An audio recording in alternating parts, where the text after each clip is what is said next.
Welcome to Stumping Google, where we ask the internet questions to see if there's something it doesn't know. Since there's nothing the internet doesn't know, we just end up going down the rabbit hole of information, and we come out the other end knowing something trivial and unimportant, but can impress fans at small talk at parties. Yeah. So lately I've been thinking about why my brain has crazy good dreams, but it doesn't have crazy good ideas. I mean, our dreams are cinematic gold. Granted, the narrative tends to be a little bit haphazard, where we wake up in mom's basement and then all of a sudden we're flying in a plane and there's no explanation of how we got there. That's poor writing, but man, is it immersive. So the first question, what part of the brain makes dreams? According to sciencefocus.com, the whole brain is active during dreams, from the brain stem to the cortex. Not sure what that means.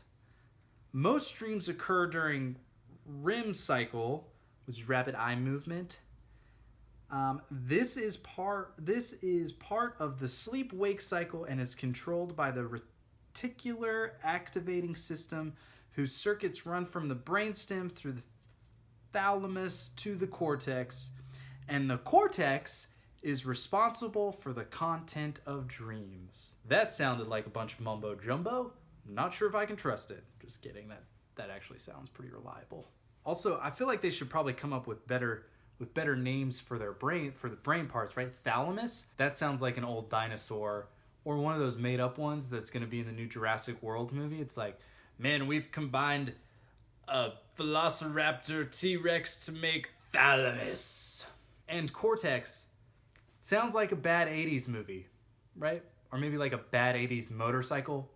Vroom, vroom, we've got the cortex. And it's like the neon lights come up. Maybe it's like a bad IT company. We're Cortex. We make computer chips. So often the logic part of our brain is turned off during dreams, but there is an exception. It's called lucid dreaming. That's something I've heard of. It's called inception. Could you imagine being aware in a dream? I've never had that before. I think I'd ruin my dream. I'd be like, oh, I'm dreaming. Now what? I guess that's it. All right, question 2. What part of the brain makes imagination?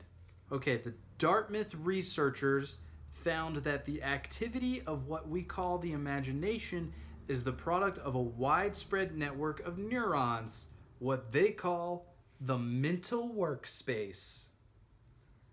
Really?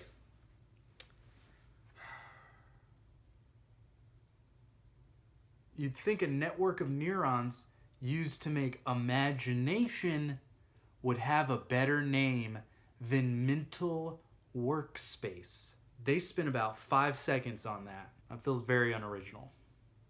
And it turns out, the Dartmouth researchers are boring. Yeah, that was a good burn. Oh, but Dartmouth researchers are also really smart, as expected. They also found there isn't such a thing as right brain, left brain stuff. That's what they're saying. Instead, it looks like you use your whole brain all the time. And I'm glad that they've discovered this, because now there's no justification for stupidity. No, sir, you're not just right-brained, you're a moron. Let's read the results, shall we? So question 1, what part of the brain makes dreams? Got 1,330,000 results. And what part of the brain makes imagination? Got 7,510,000 results. Congratulations, question 1. You won. So anyways, I hope you learned something new, even mildly interesting. maybe you had a chuckle at this episode of Stumping Google. If so, please share and subscribe. If not, please do it anyways. Share and subscribe anyways, so that you can, perpetuate how much you don't like me or how much you do like me. I appreciate either way. Also, my sources for this episode are in the description box, so feel free to click on those and look around, and call me out on anything that's wrong. And again, please subscribe and share, and you'll get great new content every single week.